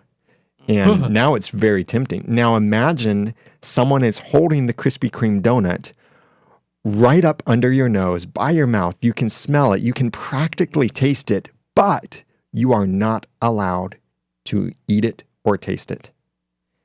So this is hell. Yeah, it's so close, but you can't have it. It's much easier when it's not so close. Yes. You know, if I know there are Krispy Kremes in the other room, I'm far less likely to go get one. If there's a Krispy Kreme right in front of me, I want it much more. I mean, we know this from when we're kids, or if you have kids, you know your kids are like this. They don't want something until they see it. But I think that's what it is for Snow and Charming here, is that they're being so close, but yet just 1 degree of completely disconnected. That's worse than if they were worlds apart. It reminded me of the way that Baz Luhrmann directed the last scene in his Romeo and Juliet, which is not the way it's written, but I think it's the right way to do it. That Juliet wakes up as Romeo dies. So they have that moment of like two ships that pass in the night kind of thing, where they see each other and recognize each other and then realize what's happened. And then he dies. And it's awful. I can't imagine a worse feeling with either the death thing, which is pretty darn awful, but even knowing that you're cursed and you don't know what the solution is. And here's this person who you love, who you just reconnected with because you just went on an adventure and even said, gosh, it's great to be doing that. And then you lose them. It's pretty lousy. It is. I think the people who can relate most would be couples where they each work and they have opposite shifts. Oh my gosh. One with a graveyard and one with a day shift. It's kind of the same thing because It they can is. just decide through letters who's going to be awake when, and they can just kiss each other awake and then go to sleep. Yeah, it's all text messages, your entire relationship. Yeah. Pass the baton. That's right. Now, Gio Pena sent us 2 suggestions on how the curse could be broken. He started off, Giovanni, would that be a guy's name or a girl's name ending with a Y? Guy. Wait, a Y? I've never heard it end with a Y. Yeah, But okay. I'll just say gender neutral. They started off saying, you guys keep me watching Once Upon a Time. Thank you for that. I have a couple options on how the Charmings could break the shared sleeping curse. We've seen variations on True Love's kiss throughout the series. Since there's no restriction mentioned in the past, such as there can only be one true love at a time, or something similar, wouldn't a kiss from Emma on either her dad or mom work? Maybe. Doesn't even have to be a kiss on the lips, after all. Gio continued saying, another option, and this is one I'm not particularly fond of, is for them to kiss while in the red burning room or in a Morpheus-style dream situation. It was a setup created at the beginning of this season that loopholes... Wait. It was a setup created at the beginning of this season that loopholes the sleeping curse. That... What in the world is That happening? creates a loophole to Let me the look. sleeping curse. That I'm going to edit this. That there are loopholes to the sleeping curse. Maybe that's what they meant. It was a setup created at the beginning of this season that there are loopholes to the sleeping curse once again. How? Well, they have found ways to communicate with... How? Well, they have found ways to communicate with people while under the curse. Under the curse. Wait. So, yeah, maybe the Burning Red Room might play part of this No. again. Yeah, that's so season 2. Probably more like Morpheus, as much as I hate to use that name. Well, so what if they do kind of bring that back and Belle and the baby are able to somehow help Snow and Charming because of Morpheus's power? I don't know. I can't imagine how he would get into their dreams unless he really is Morpheus. I can imagine a rather comical situation where they're all in a room and like one of the Charmings is asleep at all times, but they keep needing to alternately talk to them until they just keep kissing each other and falling asleep and waking the other up, and they're just rainbow flashes constantly, and they're figuring things out, but it's really trying. And speaking of trying, Rumple and Belle... well, Rumple is trying. I don't think Belle is really trying that much.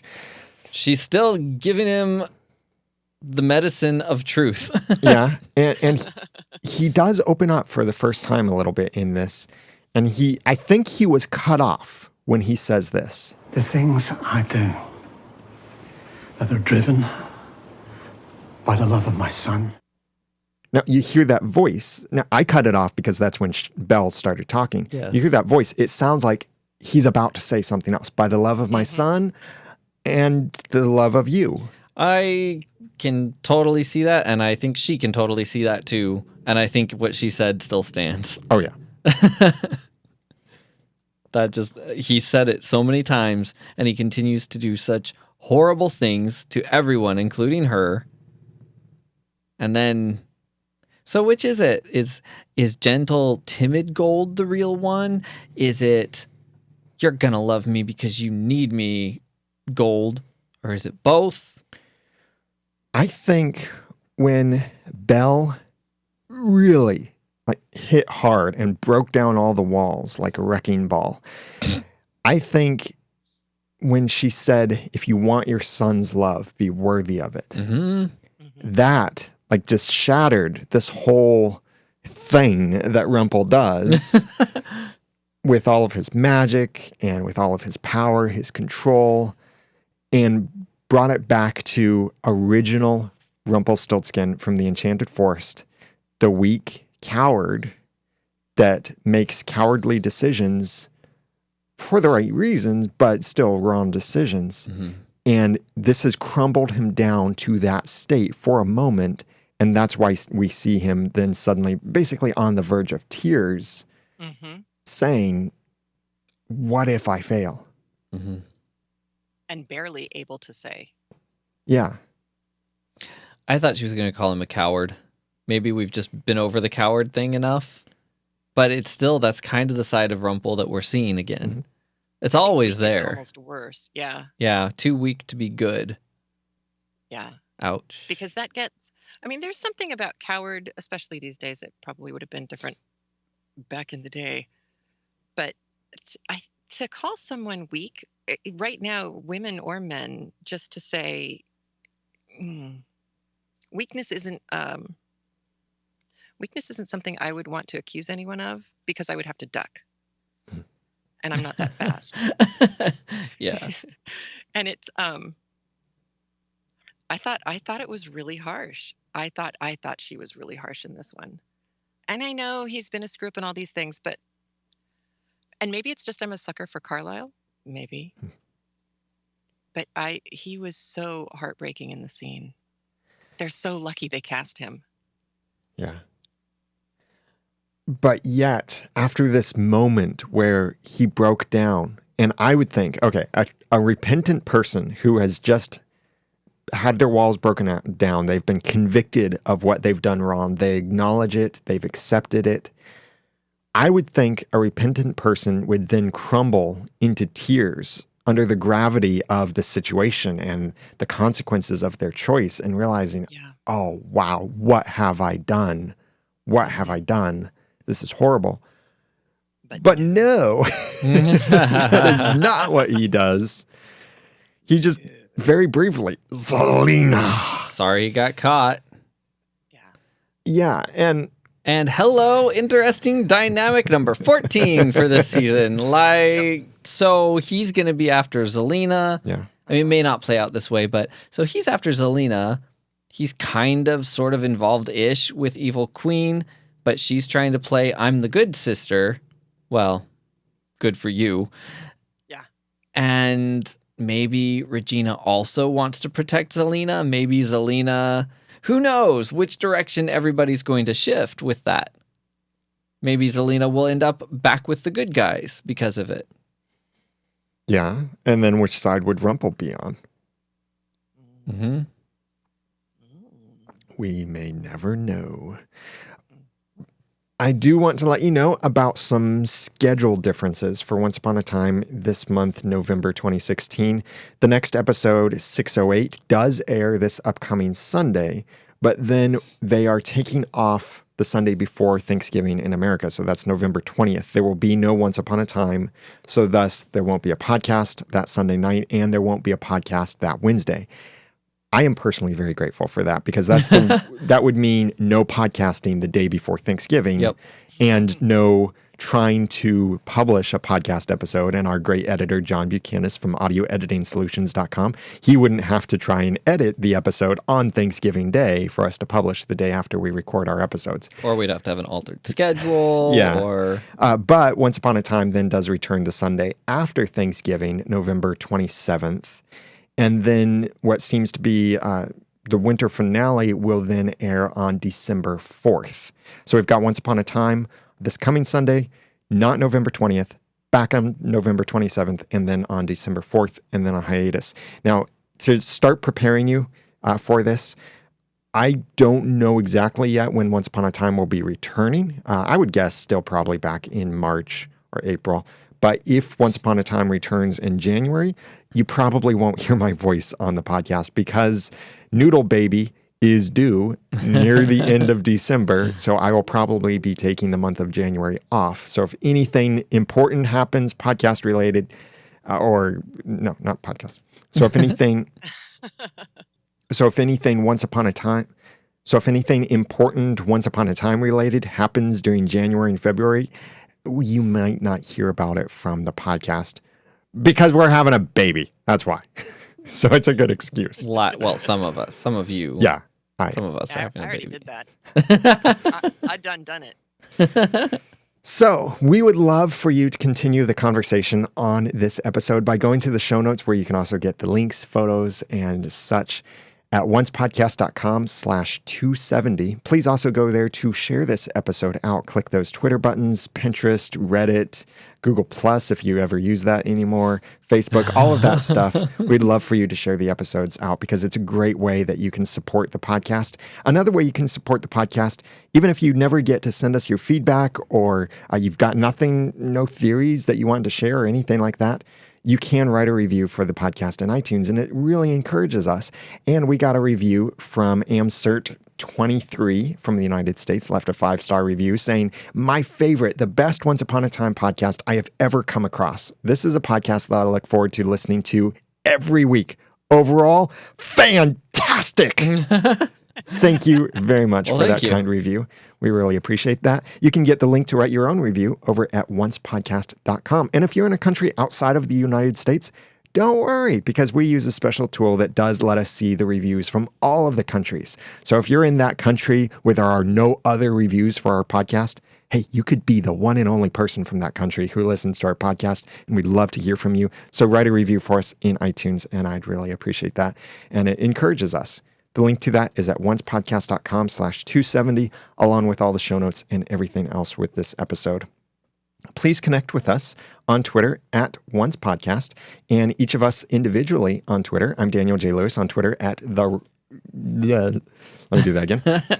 And connect with each of us individually. I'm Daniel J. Lewis on Twitter at the Daniel J. Lewis. I'm Jeremy Laughlin on Twitter at Phlegon. That's Phlegon. And I am Heather Ordover on Twitter as at Mama O. This podcast would not be possible without our great team of volunteers and staff making each episode possible, episode after episode. So special thanks to Jack for writing our show notes, John Buchanan for editing our episodes, Hunter Hathaway and Jacqueline for providing our spoilers. You'll hear a very short spoiler segment in just a little bit from them, Keb for masterminding our timeline, and thanks to my fellow co-hosts, Jeremy, Aaron, Heather, Hunter, and Jacqueline hosting this podcast with me. And until next time, remember, knowing you believe in me means I'm not alone. And thanks for listening.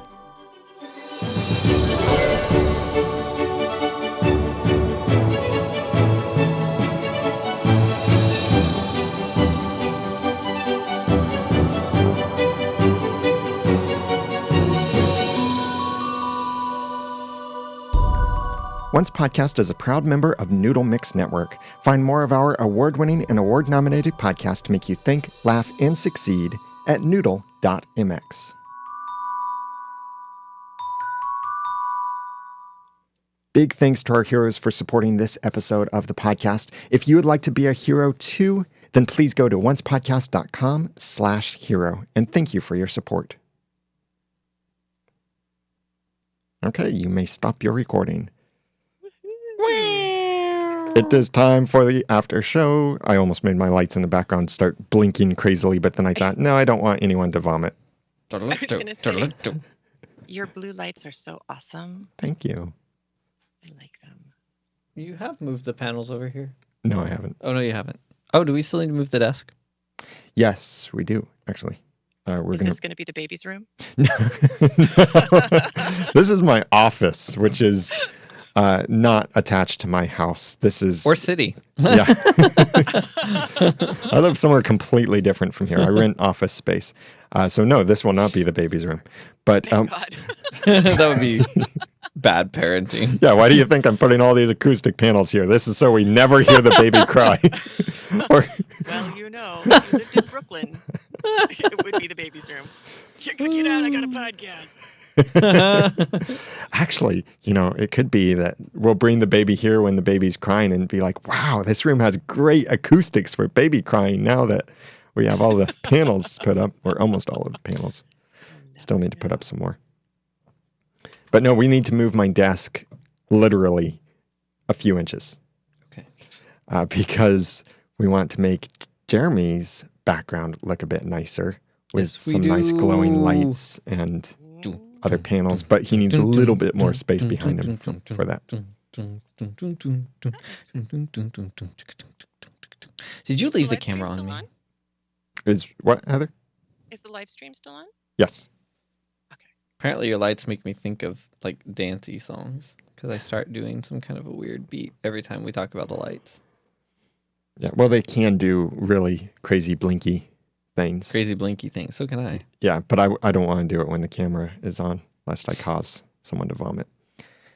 Or Have a seize. seizure. No seizures. Well, Heather, thank you very much for joining us tonight. Thank you once again. You guys are awesome. You're as are all awesome. the listeners. It's so much fun. Thank you. And I'll talk to you next week, and then not before Thanksgiving. So enjoy Thanksgiving, or well, I can say I'll save that for next time. Yeah. Right. And you enjoy your wife's 7th month. We're in the 8th month now, I think. Oh, wow. Yeah, she Yes. just had another appointment recently. Everything seems to be going really well. And Fantastic. we're eager to meet Noodle Baby and give Noodle Baby Yes. a name too. Little baby. I think Noodle should stick around for a while. Having a noodle is not a bad. We had a bean. Well, initially, Baby, I was calling Baby Pistachio because of the Once Upon a Time reference, but Right. Noodle Baby just stuck a bit better. Yeah. Mhm. Yeah. We no, threw things up against the wall, and Noodles stuck better than pistachios. As they do. Oh, Heather, I'll let you go. Thank you very much for joining us. You bet. We'll talk to you soon. Okay. Have a good Bye. night, everybody. Bye. Everyone else watching, I am about to play the spoilers. So if you don't want to hear these spoilers, then go ahead and stop the playing now because you won't see our faces. You won't see anything. You won't hear from us. You will hear only spoilers I thought you said stop the plane. playing. And that'll be it for the episode. So thank you very much for joining us. Remember to go to oncepodcast.com/270 to share this episode as soon as we publish it, about a day from now. And otherwise, have a great day or night. Bye. Hi, Oncers. I'm Hunter Hathaway. And I'm Jacqueline. And it's spoiler time for Once Podcast, episode 608, I'll Be Your Mirror. Emma and Regina formulate a plan to trap the evil queen in a prison of their own making, while Snow and David adjust to life without each other. As Henry nervously prepares to take Violet to the school dance, the evil queen impersonates Regina to give him some advice that could lead him down a dark path.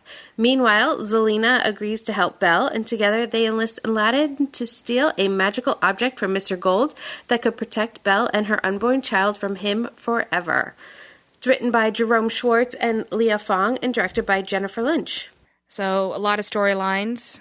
And if you remember some of the filming shots that came out around this time of the episode when they were filming this one, the magical object in question is probably the lamp that we saw. Yes. So we got tons of guest stars. We do. We have Beverly Elliott as Granny. We have a few of the dwarfs, David Avalon as Doc and Gabe Kuth as Sneezy. We, of course, have Karen David as Princess Jasmine and Dennis Akdennis as Aladdin. We also have Tsi Ma as the dragon, who we haven't seen since the season 5 finale. And then Olivia Steele Falconer is back as Violet. So no one actually really knew. Yeah, no one completely knew. No one out of the ordinary, yeah. But we got a promo. Which was a kind of a cool one, I thought. Yes, it was. It was. So it starts off with curses. It's what Evil Queen is good at. Yes, and she seems to be really good at those. She is. We've definitely seen that over the past few years. But Snow White realizes that the Evil Queen is watching them through the mirrors because you see a moment of Snow actually throwing something and shattering a mirror. Yes. And Emma and Regina figure out the best way to trap the Evil Queen is to trap her in the world behind the mirror. But the Evil Queen gets to them first and traps them. Yeah, and then it looks like we're going to actually then see, of course, the world behind the mirror, and it looks kind of weird. I don't know how to describe it. But we do see then a ginormous dragon, which is probably the dragon's real form. And we then also get a cutscene of the Evil Queen telling probably the dragon, because she's speaking into her heart, to kill Emma and Regina. Yes. And then you see them looking up at what I believe to be the dragon. Yeah. So maybe we'll get to know the dragon a little bit more and find out who exactly he is, because he's been around for a while, but he's kind of one of those characters we don't know a whole lot about. Right. So we got a few photos. Yeah. Very, very few, and none of them really give away anything. No. So you see Henry, he's in his suit, ready to go to the dance. And the only reason I got that is because I read the synopsis. Right. Rumple's back behind the spinning wheel. Yeah, he seems to be spinning quite a lot. Yes. You see David holding baby Neil and Snow holding baby Neil, but not together. Right. You see the dragon just standing there. Yes. And then we do have quite a few photos of Rumple just standing around his shop. Yeah, and one of Aladdin. Yeah, it's really not a whole lot to look at this week. No, but we got a script tease. We did, and you know what? I'm going to let you play Captain Hook. Okay. So you're going to read the direction? Yes, I'm going to read the direction. So, goes to embrace her. All right there, Swan. Riveting. Riveting. Yes. We don't have a whole lot else in the way of filming shots. They're still working on the very first few episodes back from winter break. They're beginning, I believe, episode 614 here pretty soon. And the only thing really to mention is that Morpheus, the actual baby, Belle's actual child, will be getting a real name, and the current rumor is that it will be Gideon. Okay. Did we see a Gideon already, or is that another show I'm thinking of? We haven't seen a Gideon, so he's not named after a dead person. Okay. Like every other child born for a while. Yes. But we'll hopefully get some more stuff soon. Yeah. Like casting, well, not even casting calls, but people who've been casted as different characters. Yes. Hopefully we get some more stuff soon. Because guess what, guys? That's it. That's it. Yeah, that's it. That's all we got. That's all we got.